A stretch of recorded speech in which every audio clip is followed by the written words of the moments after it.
ശ്രീ മധു, വേടൻ എവിടെ എന്നതിന് കേരള പോലീസിന് ഒരു തുമ്പുമില്ല, ഒരറിവുമില്ല. അല്ല, അത് എന്താ വെച്ചാല് വേടൻ ഇപ്പോ ഒരു സ്റ്റേറ്റ് സ്പോൺസർഡ് പേഴ്സണാലിറ്റിയാണ്. അപ്പോ സ്റ്റേറ്റിന്റെ പരിപാടികളിൽ പങ്കെടുക്കുന്ന ഏറ്റവും സ്വീകാര്യനായ വ്യക്തിയായി വേടൻ മാറിയല്ലോ. അപ്പൊ അതുകൊണ്ട് വേടന്റെ ബലാത്സംഗ കേസ് എന്ന് പറയുന്നത് തന്നെ ഒരു സ്റ്റേറ്റ് സ്പോൺസേർഡ് ബലാത്സംഗമാണ്. പാർട്ടി സെക്രട്ടറിയും പറഞ്ഞു വേടൻ ഞങ്ങളുടെ ആളാണ്. അപ്പോ കമ്മ്യൂണിസ്റ്റ് പാർട്ടിയുടെ ആളാണെങ്കിൽ എന്തും ചെയ്യാം എന്നുള്ളതാണല്ലോ കേരളത്തിലെ പൊതുവെ ഒരു അവസ്ഥ. എന്ന് മാത്രമല്ല, പോലീസുകാർക്ക് നല്ല തിരക്കുണ്ട് ഇപ്പോൾ. കാരണം കൊടിസുനിമാരുടെ ഒപ്പം പാനോത്സവം, മധുരോത്സവം ഒക്കെ സംഘടിപ്പിക്കുന്ന തിരക്കിലാണല്ലോ. മനുഷ്യനെ പച്ചയ്ക്ക് വെട്ടിക്കൊന്ന കൊടും ക്രിമിനലിനോടൊപ്പം കള്ളു കുടിക്കാൻ നടക്കുന്ന പോലീസുകാർക്ക് വേടനെ അറസ്റ്റ് ചെയ്യാൻ അവിടെ സമയം ഉണ്ടാവും. അതുകൊണ്ട് ഇതൊക്കെ നമുക്ക് പ്രതീക്ഷിക്കാം കേരളത്തില്. ശ്രീ മധു, അത് മാത്രമല്ല, നമ്മൾ ഈ വേടനെതിരായ ലഹരി കേസും വനം വകുപ്പ് ചാർത്തിയ കേസും ഒക്കെ വന്നപ്പോൾ പ്രതികരിക്കാൻ ഓടിയെത്തിയതെന്ന് CPM, യൂത്ത് കോൺഗ്രസും അടക്കമുള്ളവരാണ്. പക്ഷേ ഇപ്പോൾ വേടനെതിരെ ഒരു സ്ത്രീ പീഡന പരാതി മാത്രമല്ല, സാമ്പത്തിക തട്ടിപ്പ് കേസുണ്ട്. ഇനി ഗുരുതരമായ വകുപ്പുകൾ ചുമത്താവുന്ന മറ്റ് ആരോപണങ്ങളൊക്കെയുണ്ട്.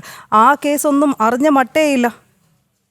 അല്ല, അതെന്താ വെച്ചാൽ ഞാൻ പറഞ്ഞല്ലോ, ഇവിടെ ദേശവിരുദ്ധമായ, സാമൂഹ്യ വിരുദ്ധമായ, മനുഷ്യത്വ വിരുദ്ധമായ കാര്യങ്ങൾ ചെയ്യുന്നവർക്ക് അങ്ങേയറ്റം പരിരക്ഷ ലഭിക്കുന്ന ഒരു സംസ്ഥാനമാണിത്. ഇപ്പം കൊടിയ വർഗീയതയും മതവിദ്വേഷവും പ്രചരിപ്പിക്കുന്ന പാട്ടുകളാണല്ലോ വേടൻ പാടിയത്. ആഷിഫയുടെ അരയുടയ്ക്കുന്ന ഭഗവാൻ എന്ന് പറഞ്ഞിട്ട് ഇവിടെ എന്താ ഹിന്ദു സമൂഹത്തിന് മതവികാരമൊന്നുമില്ലേ? ഇത് അഹമ്മദിന്റെ പേരിലാണെങ്കിൽ ആഷിഫിനോട് അരയുടയ്ക്കുന്ന അഹമ്മദ് എന്നാണ് പറഞ്ഞിട്ടുണ്ടെങ്കിൽ ഇവിടുത്തെ യൂത്ത് കോൺഗ്രസ്സുകാരും DYFIക്കാരനും ഒക്കെ ഇവിടെ ഇളകി പറയുമായിരുന്നല്ലോ.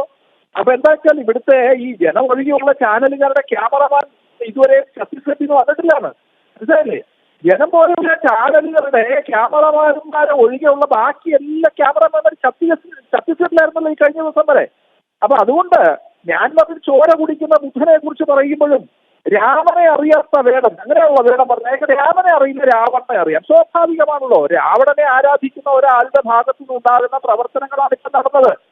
അത് നാട്ടിലുള്ള സ്ത്രീകളെ കൂടെ മാനഭംഗപ്പെടുത്തിയ രാവണനെ ആദരിക്കുന്ന ആളിൽ നിന്ന് ഇതേ പ്രതീക്ഷിക്കാൻ പറ്റുള്ളൂ. അപ്പൊ ഭരണകൂടം എന്ന് പറയുന്നത് രാവണ രാജാണ്.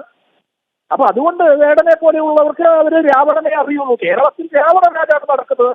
അതുകൊണ്ട് പാവപ്പെട്ട പെണ്ണുങ്ങളുടെ മാനം തെരുവിൽ വിൽക്കപ്പെടുകയാണ്. ഇപ്പോ നമുക്കറിയാം, ഈ ഗോവിന്ദസ്വാമിമാരിൽ നിന്നും വേടനിൽ നിന്നുമൊക്കെ രക്ഷപ്പെടാൻ പാടുപെടുകയാണ് കേരളത്തിലെ കുട്ടികളെന്ന് പറയുന്നത്.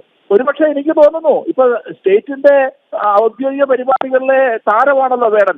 ഒരുപക്ഷെ ഇനി കേരളത്തിൽ ഒരു അവാർഡ് കൂടെ ഏർപ്പെടുത്തിയേക്കാം. ഒരു കേരള ബലാത്സംഗ സ്ത്രീയെന്നോ പറഞ്ഞിട്ട് അവാർഡ് ഏർപ്പെടുത്തിയിട്ട് അത് ആദ്യ പുരസ്കാരം വേടനൊക്കെ കൊടുക്കാൻ സാധ്യതയുണ്ട്. അതാണ് കേരളം. അങ്ങനത്തെ ഒരു ഗതികെട്ട കാലത്താണ് കേരളം കടന്നു പോകുന്നത്.